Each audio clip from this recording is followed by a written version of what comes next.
Genesis 9, verse 11, where we're going to see a continuation of this covenantal inauguration scene here with Noah as the federal representative, not only of his family, but in a certain sense, all of creation. So we'll see some of the same vocabulary that we've seen before, but we get more clarification as to one of the elements of the covenantal promise. Let's read it. Ke steso ten diatheken mu prosumos. Ke uk apothanetai pasan sarx eti. Apple to hudatas to cataclysmu.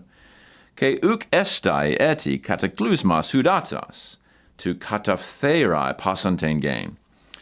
We'll begin here with this first singular verb from histemi, first singular future active indicative. It's kum in Hebrew. And so I will cause to stand, or I will cause to be established.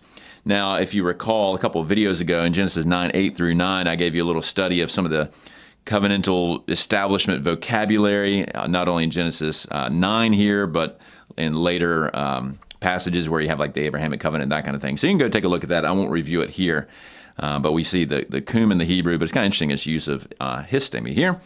So I will cause to stand, tain diatheken, that's your covenants here. Now notice it's my covenants, and it's proshumos, and it's with y'all, if you will. Notice it's plural. It's not just with Noah, although he is the representative of all. It's actually with him and his family, and really, in a certain sense, the sum total of all creation. So this phrasing, it's my covenant, but it's with y'all, is a nice little reflection of the ancient Near Eastern covenant structures.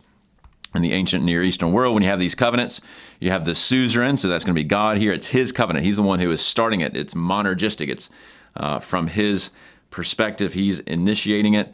But it's played out with other parties. So these, in effect, are the vassals of this kind of covenantal structure. So yeah, you can even pick that up in some of the way it's phrased here. So, and I will cause to stand my covenant with you, or you all, if you will, Southern translation. And then we get a little bit of a clarification as to sort of what are some of the blessings of this covenant. So we got a negator here, uk apothanetai. Now this, of course, is from apothnesko. To die here, this is a third singular future middle. So since it's a future, it's negated with the uk. So who's not going to die? It's pasa sark. So all flesh will not die. Eti, once again, something like that. So no longer, if in essence, will all flesh die. And what are they not going to die from? Apa to hudatas, from the water. Notice third declension from hudor there. And it's the water of the flood. Now, of course, there will be floods. People do die from flooding, from hurricanes, and that kind of thing. What he's talking about here is not from this cataclysm, this massive overarching flood. He's not going to do that again. There will be, in due course, there will be a different way. He does, of course, judge the earth, but it will not be through water or the water of a cataclysm. So this is going to be your flood here. Seen that vocabulary a lot. And then another uk here with a future. So, and it will not be something. Notice the eti once again, or yet. Cataclysmas hudatas. And now we have the same vocabulary, but they're kind of flipped around. Notice the reverse in order.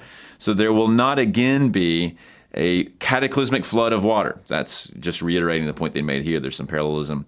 But the purpose here, the purpose clause, is to kataptherai. This is from katapthero. It's an aorist active infinitive. It means to destroy, to obliterate, pasantain gain. Now, this katathera here reminds us of the prior installment of this exact same kind of idea. In Genesis 6, verses 12 and 17, God did commit to katathera. That was his whole point. I'm going to destroy. I'm going to wipe away all the earth.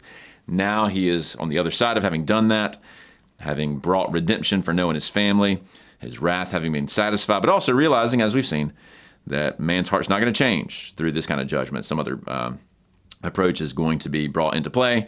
He is no longer now going to do that over all the earth. Again, there will be floods, but it will not cover all of the earth in this kind of global sense. So Genesis 9:11 sort of gets at this idea, once again, just reiterating what we've already seen, parts of the end of chapter 8 and so forth, that God is going to enable creation to continue. He is not going to wipe it out through the waters of a flood in this kind of way, and that is part, at least, of this covenantal promise. Now, typically what I've done is drawn your attention to sort of New Testament fulfillment. There isn't a direct reference to this particular verse in the New Testament, but there is kind of an interesting little echo of it in the book of Sirach. That's the Greek name for it. It's the Wisdom of Ben Sira. This is one of the apocryphal books. So again, not trying to invest any authority in this, but it does show you that Jewish readers of the Old Testament were, of course, reflecting on these contents. And so Sirach says this: everlasting covenants were made with him, that is Noah, that all flesh should not be blotted out by a flood. So notice a lot of echoes here. We've got the diatheke terminology, although it's plural here. You got the sort of tithemi, which is not exactly histemi, obviously, but in the sort of same ballpark of vocabulary. Pros auton, so you got the, in the prior verse, we saw the pros.